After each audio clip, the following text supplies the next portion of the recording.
Okay, people, I'm back. Tales from the Pen, Part 19. For those who are new to the channel, please go down, hit subscribe, leave a like, leave a comment. Let me know how I'm doing. Thank you to all my supporters. I've cracked the 10,000 mark. Salute to everybody. Salute. For those who are also new to the channel who may have just stumbled upon my channel, my name is Fred. I'm from New York City, Queens, New York. And what I do on this channel is I speak about my experiences in the penitentiary. I speak about stuff I've seen, stuff I've been through. I speak about my experiences. And I do it to deter other people from maybe going through the same trials, tribulations that I went through. The same struggles that I went through in the penitentiary. That's what I do this for. And for those who don't know, this past Saturday, I taped my first official podcast. Official. In the office. You know, real mics, real cameras. No more of this iPhone stuff. I just felt like, sometimes when I'm in my house, I just feel like doing these, and sometimes I have some things I want to talk about. But the podcast went amazing. I had my first official guest, good friend of mine, Lawrence Bartley, a.k.a. Ja. Very interesting story to tell. And he broke it down, and he was a great guest, like I knew he would be. I know Ja many, many years. We were together for a few years up in Clinton. Very, very, very good brother. Salute to him, and thank you for coming through. Right now it's getting edited. I have a producer. Yeah, people, this is a different level now. I have my own office, my own little studio, and I have a producer. So right now he's just chopping it up. We went like an hour and a half, so we got to break it down, and it's going to be out on all podcast formats. Yeah, for sure. So again, I couldn't have done it without all my supporters. So I appreciate everybody who subscribes, and I appreciate everybody who supports me, because it's, nothing but love. Nothing but love. And I appreciate it. And I can't wait to show the world this podcast. I can't wait to get out episode 1. We got a few other people lined up for, future episodes, but I really wanted to get this brother Ja on there. And I spoke about it months ago, and it came to fruition. I spoke this into existence. When I first started this, like right here on this iPhone. And I wasn't really thinking that far ahead. But as I gained momentum and I gained subscribers, I started to say, maybe this could be real. Maybe I could get my message out to more people. And, I said it months ago, and boom! It happened. Now we're trying to take this to the next level. Again, it's going to be on all podcast formats, wherever you see wherever you watch or listen to podcasts, wherever, that's where it's going to be. I'm going to put it up here too, for my people. And I'm really looking forward to you guys. So hopefully by the end of the week, I'm not rushing my guy. I want him to do a good job. And he's one of them. He's like a perfectionist. Like everything has to be perfect. From the camera angle to this is who he is. So I want everything to be perfect. So it's coming soon, people. Hopefully by the end of the week.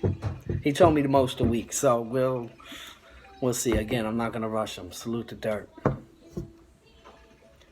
Salute to I had a special co-host for that episode only. My man G. He's not going to be my co-host though, but he was a special co-host for that episode. Salute. Today I was reading something in the newspaper, and I said, I want to talk about this, because this is more in the line of what I've been talking about for all these months. So a couple months ago in New York, a college student got stabbed, Tessa Majors. And they arrested 3 people for her murder. They robbed her and stabbed her, and they arrested three people. A 13-year-old boy and 2 14-year-old boys. Yeah. Let me repeat that. One was 13, and the other 2 were 14, who were accused of this, because we don't know what the real story is. We don't know what's happening. So a lot of people quick to judge and everything, and which is crazy to me. But even if it was true and it was these 2 14-year-old kids and 1 13, now they're charging, I think, 2 of them as adults. Because New York has that law. I think it became into effect, in 1978. It started with Willie Bosket. Willie Bosket, I believe, shot 3 people. 2 of them died in the subway robbery. And I think he was 14 or 15 years old.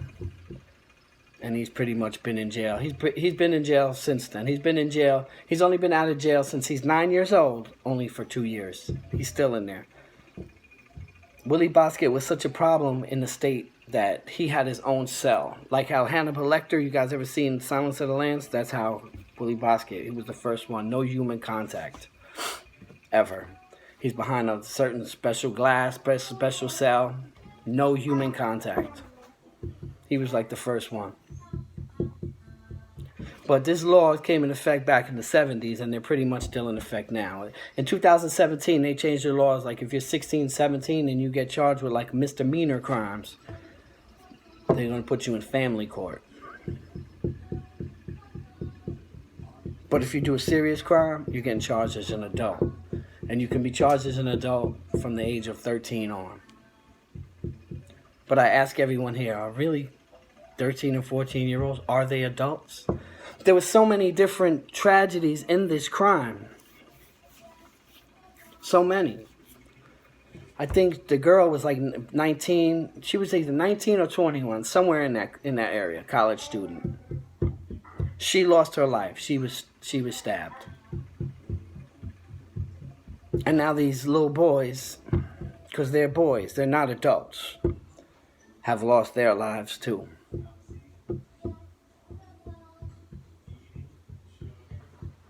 There's a tragedy in that too. Now, a lot of people may just say, hey, you know what? Lock them up and throw away the key. I look past that. Because as someone who was charged with a crime at such a young age, I wasn't an adult, man. I couldn't even shave. I didn't have hair on my face till years later. I considered myself a baby at the time, knowing what I know now. So to see 13 and 14-year-olds be locked up pains me. Especially, when I have little kids myself. You probably hear one in the background. Pains me. Again, a lot of people may look at these kids and say, you know what, lock them up and throw away the key. I don't look at it like that. I look at it as this is a problem this is a society problem. It's more than just lock these kids up and throw away the key. This is why we have to invest more in education. This is why we have to invest more in after-school programs. Because that's half the time these kids have nothing to do. And half the time I blame this other generation, these kids that's raising these kids.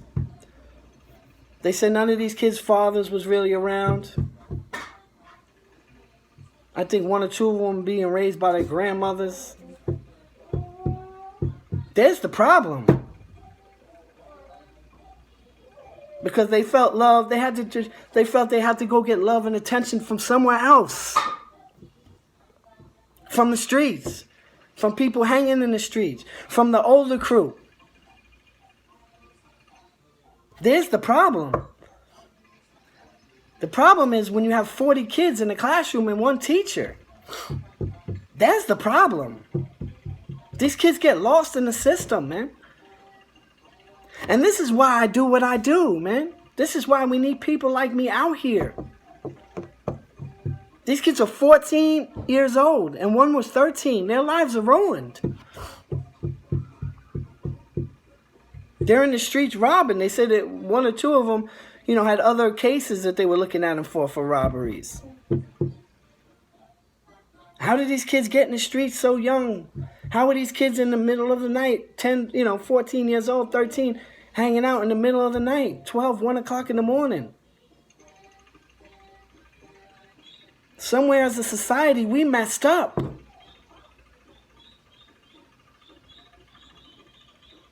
Where was his parents? Where was his dad? This is why, especially as men, we have to be fathers. Even if you don't get along with your significant other, you have to be a father.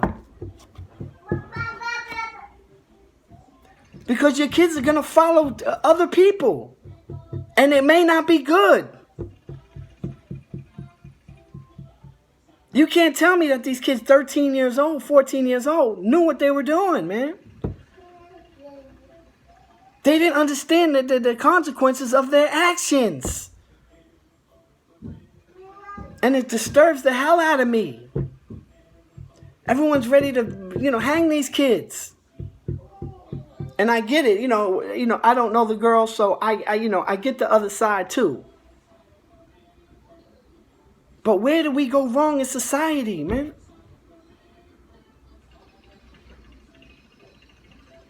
I'm speaking to the dads right now, man. You have to be a dad. You have to be in your kid's life. I've been saying this for months. And I get emotional because it makes me sick. I don't care how much you hate the girl. I don't care. The kids got nothing to do with it. You can't leave this whole generation of kids to be raised by themselves, man. Because some of them are going to make wrong choices and wrong decisions.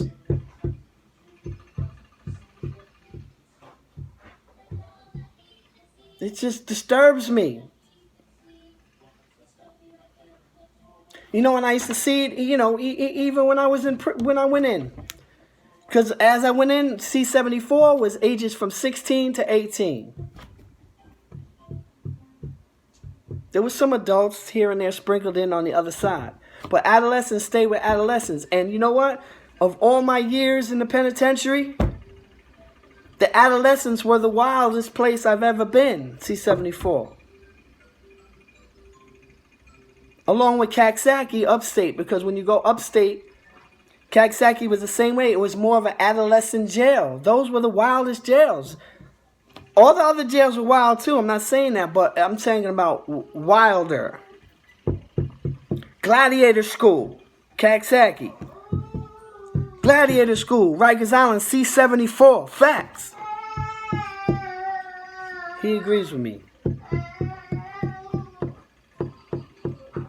C-74 was the wildest place I ever been.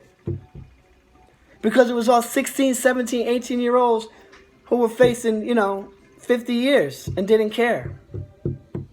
So they were the ones running around cutting people, stabbing people, murdering people with no conscience.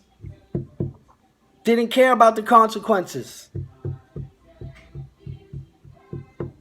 Didn't care nothing about consequences. Because at that age, your mind is not developed right yet. And when you put these kids in institutions at 13, 14, 15, 16, and you put them in prison for 10, 12, 15 years, and then you let them back out in society, what you think is going to happen? These kids were raised in the jungle. That's what prison is, man. This is why I do what I do. Prison is a jungle.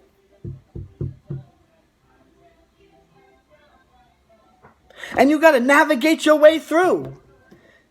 And you got to do what you got to do by any means necessary. And it's a place with different rules. Rules that are not out here in society. A whole set of different rules. Somebody looks at you wrong, you better stab them. Somebody steps on your shoes, you got to cut his face off. Different rules.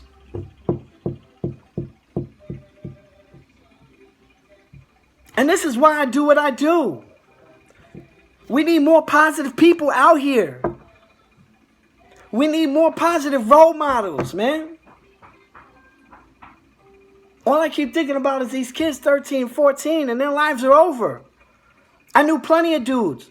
My man Just, salute to my man Just, because I know he watches. He left a message on one of my videos, so I know he watches here and there. Salute, my man James Thornton. Went to prison at 14 years old, man.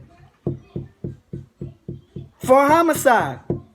You see, back then, the most they could give anybody under 16 as a juvenile with murders and things like that was 6 to life. I think it was 6 to life.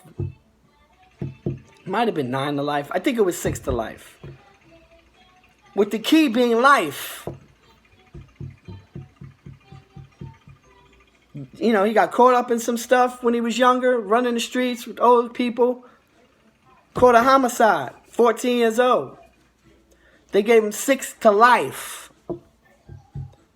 He did like 26 years in prison.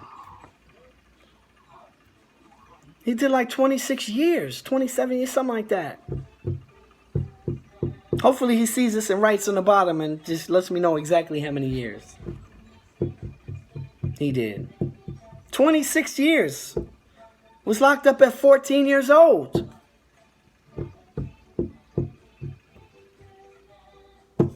You know, he's out here, you know, as far as I know, he's maintaining. I've seen him a few times. He's, you know, maintaining jobs here and there. In and out of jobs, trying to start businesses. I mean, a struggle.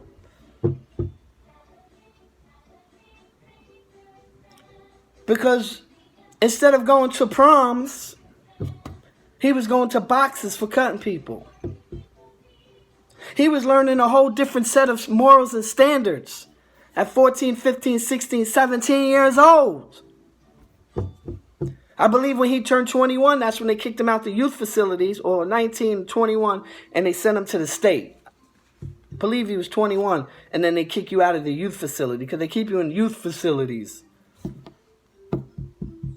And then they sent him to the state. Here, you take him now. And he only had 6 years, but that life on the back. I had one dude, right? They had offered him, it was 5 to 15. He didn't take it.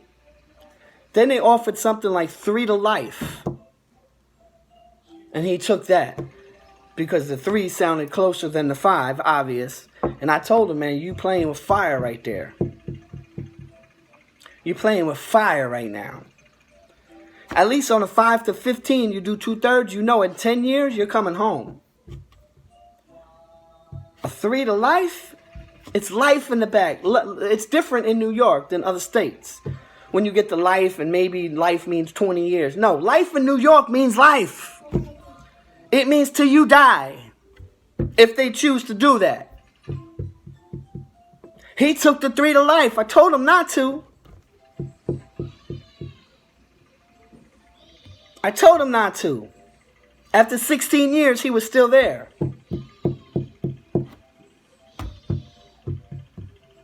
Is this what you want to put yourself through?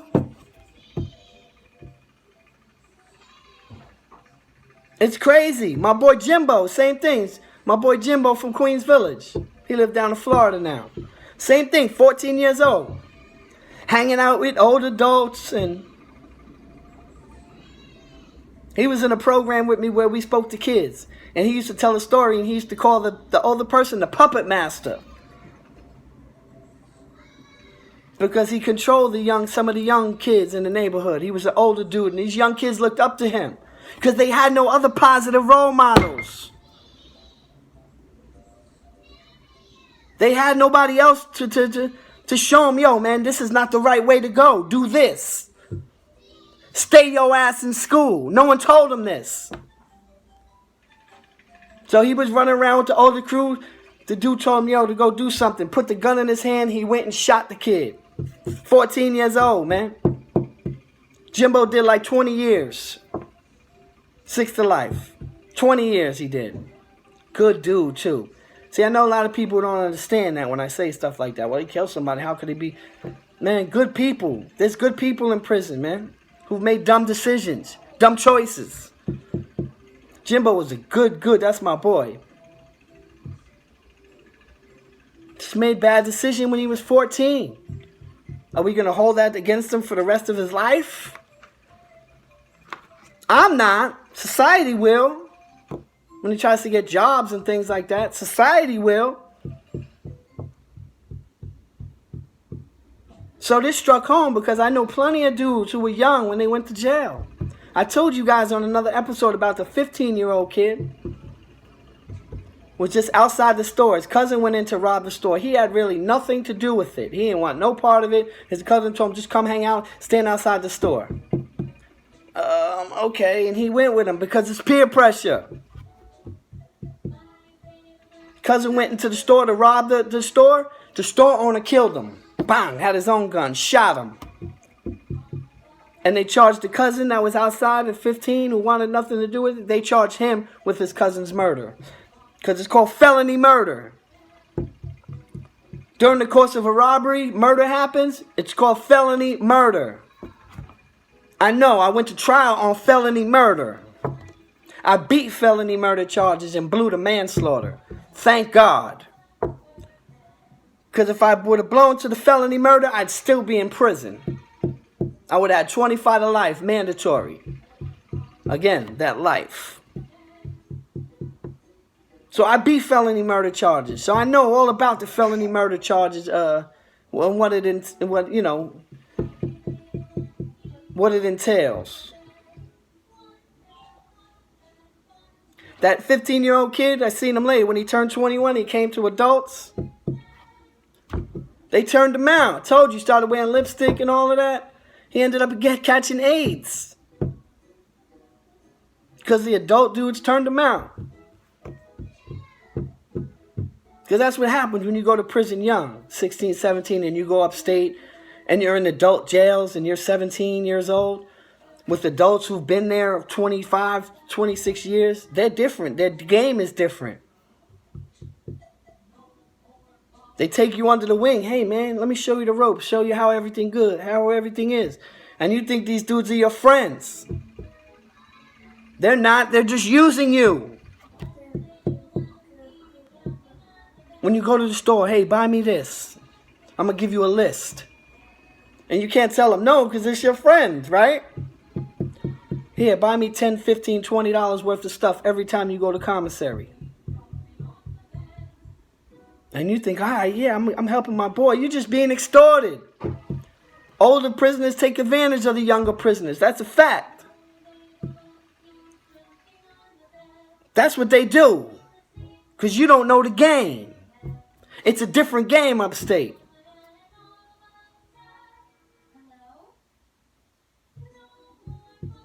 So you young kids, is this what you want to do with your life? It's not a game, man.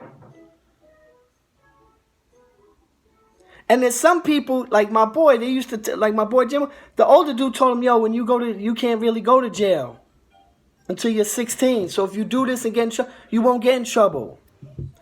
Because there's people who really believe that. People who believe that if you're not 16, you can't go to jail. That's a damn lie. Look up the Tessa Majors case. These kids are 13 and 2 are 14. Charged as adults. As adults. It means they'll go to youth facilities, and then when they officially turn adult, they're going to adult prison. It's a fact. But if they were 16 and committed this, they would go right to Rikers Island and then right to adult prisons, not the youth facility. Some of the youth facilities are worse than the Rikers Island. Because these kids are just wild and don't care nothing about nothing. I got my boy Perf, he works up there in Hawthorne. You know, he tells me some of these stories. These kids are crazy. These kids are wild. But you got to look past that wildness and ask, why are they wild? Where's their mama? Where's their daddy? Where was the adult figure in their life that was positive? I look past all that. These kids is being raised by YouTube and these fake rappers that's lying to them. Or these OGs that ain't telling them the truth.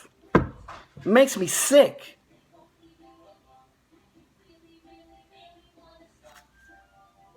I just wanted to come on here today and, express a little bit of stuff I'm talking about, because I was reading the article today. I'm like, wow, this is nuts. These kids is babies. Instead of building prisons, they should be building schools, hiring more teachers. That's what the system needs to do, but that's not what they want to do. They want kids to fail in certain areas, in certain neighborhoods. They don't care about certain neighborhoods. This is the truth. Right, buddy? I'll be damned if that happens tomorrow. I'll be damned. That's why I always say, as parents, you got to be involved in your kid's life. You got to know what's going on. You got to be annoying to them. Who you with? Who you hanging out with? What's happening? Where you going to be? I got the 360 thing on my daughter's phone. So I know where she is at all times. Because I know what's out here. I know what's going on in the world. Some of you parents is like this with blinder. Oh, nothing can happen to my kid. You's a damn liar. You don't know what the hell you talking about. You need to get in tune with what's happening. As adults, whatever generation it is, this is not your generation. It's a different one. With different rules. You need to pay attention. And all you deadbeat ass dads, get in your kids' life, man. Get in your kids' life. They don't deserve it.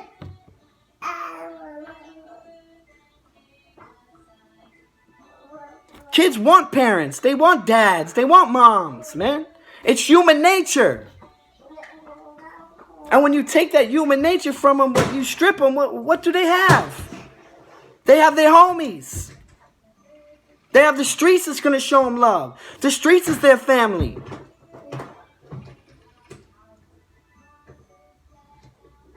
That's why you always hear me and I speak in disgust with deadbeats' dads. I don't care what's going on. You need to be in your kid's life, losers. Makes me sick. Anyway, people, I'm coming up on this half hour. I just came on here to vibe with you guys a little bit, put a little video out. I don't even know if I'm going to label this Tales from the Pen 19. It's just going to be like a real talk show. Because I didn't really speak too much about the pen in this one. I just wanted to get this video out and, and express my feelings. Because I was feeling some type of way. I feel better now. Now that I got it out. This negative energy that I have. And again, people, switch it up a little bit. I'm going to let you guys know when the podcast is officially out and what platforms it's on. I'm going to put it on here too so everyone can see. Because I'm so naive to podcasts. It's like, no, most people just listen to podcasts. But we have videos, we have we're going to do everything. So I'm going to show it. I'm going to show it. We did our thing Saturday, people. It was an amazing time. It was fun. And we got some great other interviews upcoming. I got some few guests lined up.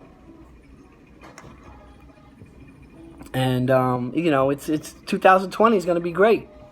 2020 is going to be special for me. For us.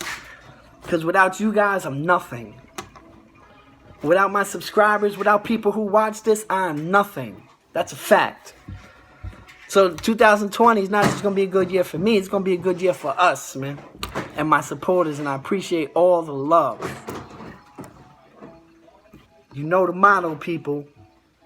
Experience is the greatest teacher. But somebody else's experience could be just as valuable if you listen. Pay attention. Live your dash, people. Live your dash. And on that note, Fred White,